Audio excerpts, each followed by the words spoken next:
Bonjour à toutes et à tous, bienvenue dans notre nouvelle émission d'invité. Aujourd'hui, on est avec Hugues Périnel. Hugues Périnel, bonjour. Bonjour. Alors, vous avez un parcours de vie particulièrement riche, mais peut-être pour nos utilisateurs, rappelez que vous êtes un ancien journaliste, vous avez été grand reporter, ancien directeur des rédactions du groupe Moniteur notamment. Vous êtes toujours dans cette activité puisque vous travaillez régulièrement pour le groupe VK sur une émission bien connue des territoriaux qui s'appelle Parlez-vous public. Et vous avez aussi une activité de coach et de médiateur, donc vraiment vous connaissez parfaitement ce monde-là, cet univers. On pourra d'ailleurs parler sans doute de la presse et tout ça, mais je vous reçois aujourd'hui, j'allais dire comme fondateur du Cercle des acteurs territoriaux. Alors en quelques mots, qu'est-ce que c'est que ce Cercle des acteurs territoriaux et pourquoi est-ce que vous avez créé ça il y a 2 ans maintenant, je crois?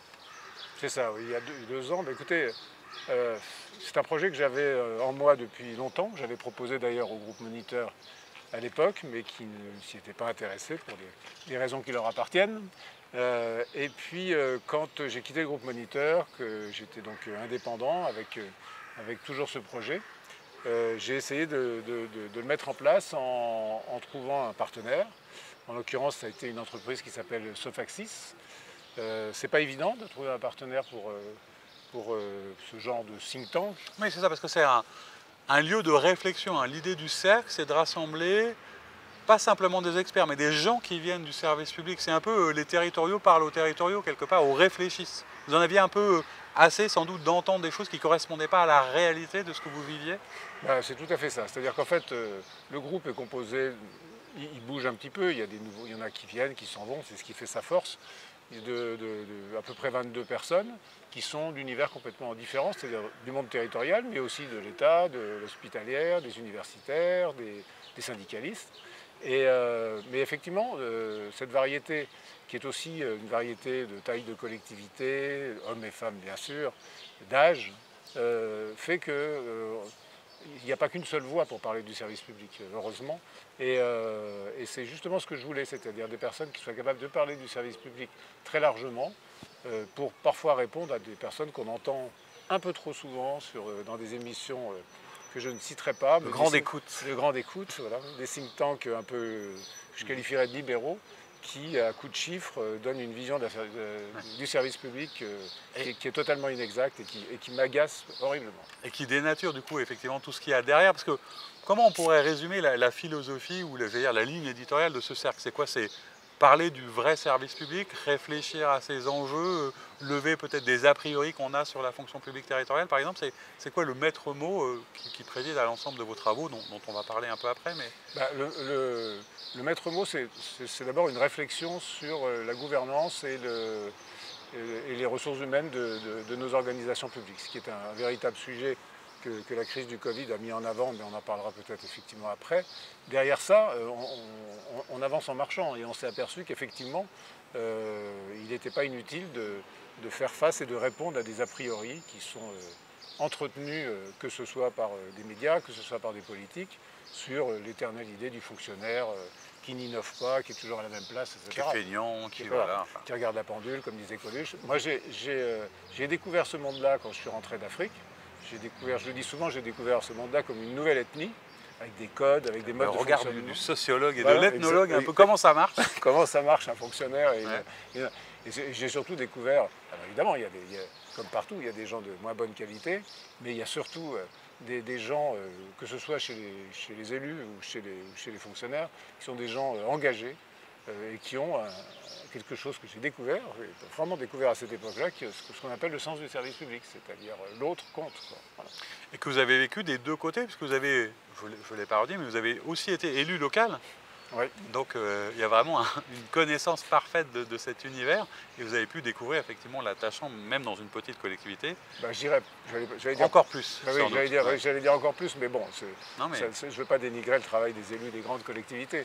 Dans une petite collectivité, on est dans le lien social, dans les problèmes quotidiens des personnes. C'est un engagement, c'est un choix de vie à plein d'égards. Mais c'est vrai qu'on découvre que je crois qu'il y a à peu près 500 000 élus locaux en France. On entend beaucoup de choses sur les élus locaux. Il y en a évidemment certains qui font des choses inacceptables.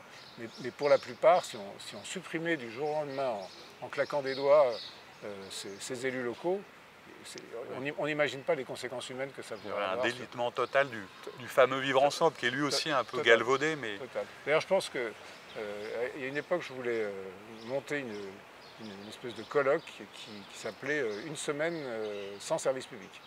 Juste pour faire toucher du doigt au grand public, et pas que d'ailleurs, tout ce qui existe au quotidien, qu'on trouve normal. Moi, j'ai vécu à l'étranger pendant longtemps, se rendre compte de tout ce qui fonctionne. Évidemment qu'il y a des choses qui dysfonctionnent, mais tout ce qui fonctionne au quotidien dont on ne se rend plus compte, quoi. Alors, dont on s'est, et vous l'évoquiez rapidement, peut-être rendu davantage compte avec la crise sanitaire, la Covid, etc., et tous ces métiers un peu essentiels de première ligne. Parmi ces métiers essentiels et ces fonctions essentielles, on a retrouvé les services publics locaux dans les petites communes et la capacité du coup aux maires à rassembler, à organiser. Est-ce que c'est ça peut-être qui aussi nous permet de redécouvrir? J'ai l'impression que souvent le service public, à la fois on le connaît peu, mais même sa définition. Tiens, quelle définition vous donneriez aujourd'hui du service public local? Parce que c'est un mot qu'on utilise souvent et on ne sait pas forcément ce qu'il y a derrière. Le service public local, c'est le sens, l'évidence de la collectivité, c'est-à-dire l'évidence de la collectivité, l'évidence de la solidarité, le vivre ensemble. Voilà, c'est trois mots qui viennent à l'esprit. Mais derrière le service public sont surtout des hommes et des femmes qu'il faut conduire, former, piloter.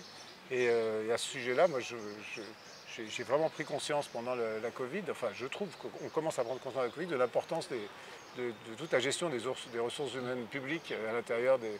Il y a quand même une chose moi, qui m'a frappé, et là c'est plutôt un reproche que je porterai à certains élus, sans rentrer dans une analyse politique, c'est cette vision des fonctionnaires et des fonctionnaires, des hommes publics, comme des personnes qui sont plus un outil qu'un moyen, quoi. Voilà. Donc, et là, je pense que la Covid et ce que vous expliquez a véritablement fait changer les choses dans la perception, quoi. Alors dans votre organisation, on va rentrer un peu dans le cœur du sujet, donc de ce cercle, il y a à la fois des articles, des publications, des conférences, des rapports. Sur quoi vous avez travaillé sur ces 2 années? Quels ont été vos principaux axes de réflexion? Qu'est-ce qu'il y avait comme mots-clés importants sur lesquels vous avez voulu réfléchir? D'abord, ce qui a déclenché nos premiers travaux et accéléré nos premiers travaux, ça a été le premier confinement. Et à l'occasion de ce confinement, c'est devenu comme une évidence. Et j'ai proposé aux 22 membres que l'on travaille ensemble sur un outil, on a appelé ça un livre blanc, qui permette d'anticiper les questions qui allaient se poser quand le confinement allait se terminer. On ne savait pas qu'il y en aurait 2 ou 3 à l'époque. Mais on ne sait pas quand ce sera utile, mais ça arrive. Et sans se permettre d'être des conseilleurs, c'était de dire, là il y a 22 personnes qui sont des acteurs et qui se disent comment se poser telle question en termes de place des ressources humaines.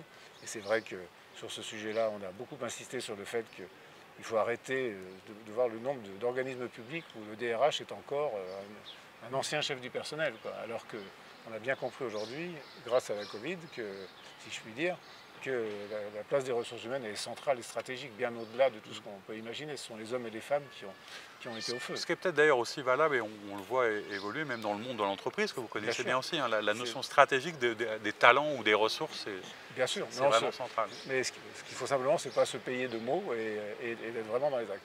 Et c'est vrai que aujourd'hui, quand par exemple, dans une émission telle que la vôtre, on essaye de trouver un élu local prêt à parler de personnel, ou des petites équipes, c'est très difficile à trouver. Sur l'urbanisme, sur les finances, sur des sujets politiques, on en trouvera, mais il y en a bien peu, pas assez, malheureusement, sur les problèmes. Oui, parce que ça nécessite une vraie compétence. C'est-à-dire que c'est quand même un univers assez complexe. Je suppose que parmi les enjeux et les réflexions, il y a la notion de formation, de comment est-ce qu'on sans cesse on évolue sur ces sujets. Donc des rapports, un livre blanc, des conférences, des articles. Vous avez publié récemment 1 ou 2 articles autour de 2 mots-clés, je crois, qui vous semblent très importants, responsabilité et loyauté. C'est quoi l'articulation entre ces 2 univers dans le cadre justement des ressources humaines de nos services publics locaux? C'est né en fait d'une série de colloques que j'avais monté à une époque où, autour de ces 2 mots, responsabilité et loyauté, je réunissais un patron d'entreprise, un préfet, un directeur ou une directrice d'hôpital, un directeur ou une directrice de collectivité. Et de savoir qu'est-ce que ça voulait dire ces mots-là pour eux, quoi. Et ça m'a frappé de voir les différences qu'on pouvait avoir et surtout la drôle de perception qu'avait le mot loyauté, un peu ancienne. Ouais. Je me suis dit que voilà, c'est plus loyal et fidèle qu'autre chose. Voilà, et de découvrir qu'en fait la loyauté, c'est pas quelque chose qui se décrète, évidemment, qu'elle doit être réciproque, qu'on ne peut pas l'imposer, si je puis dire, mais surtout la réciprocité. Ça nous a beaucoup intéressé, donc on a beaucoup travaillé là-dessus, notamment autour d'un certain nombre de métaphores qui ont servi à l'article. Et très vite, on s'est aperçu que la loyauté pouvait être un gage d'autonomie, c'est-à-dire que de pouvoir d'agir. C'est-à-dire quand on est dans un organisme où on est entre gens loyaux, ça ne veut pas forcément dire qu'on est d'accord sur les sujets, mais on est loyaux les uns avec les autres, ben on ose. On ose faire des choses, on ose avancer, on ose critiquer, on ose aller contre quelque chose. Donc, à cette occasion-là, on a beaucoup parlé également du dialogue social, où un des gros problèmes du dialogue social en France, c'est qu'on a un mal fou. On est dans le conflit alors qu'on devrait être dans la controverse. Et puis vous parlez de votre activité de médiateur, je suppose que ça vous a servi aussi à comprendre la manière dont on fait avancer le dialogue avec un certain nombre de techniques. Absolument, c'est-à-dire quand on est dans un conflit a priori, mais bon, il est vrai que je pense qu'on a tous, et ça je l'ai vécu dans le privé comme dans le public, on a le dialogue social qu'on mérite, et tant qu'on décide et on choisit de mettre des personnes, de laisser des personnes qui sont déjà dans la rancœur être les interlocuteurs, il n'y a pas de dialogue, il n'y a que de l'affrontement. Et puis il faut être deux pour dialoguer souvent. Il faut être deux, absolument. Et sur la responsabilité, comment elle évolue aujourd'hui? Parce que c'est aussi peut-être un des paradoxes, c'est qu'on voit que il y a de plus en plus sans doute de charges, de délégations, de droits, de pouvoir. Un élu local aujourd'hui, il est avec une responsabilité incroyable. Comment est-ce que vous avez travaillé autour de ce sujet, de celle qu'on délègue peut-être, de celle qu'on partage? C'est quoi la notion essentielle là autour? D'abord, ça a été de découvrir que c'est la différence entre, je dirais, le pouvoir public et l'action publique.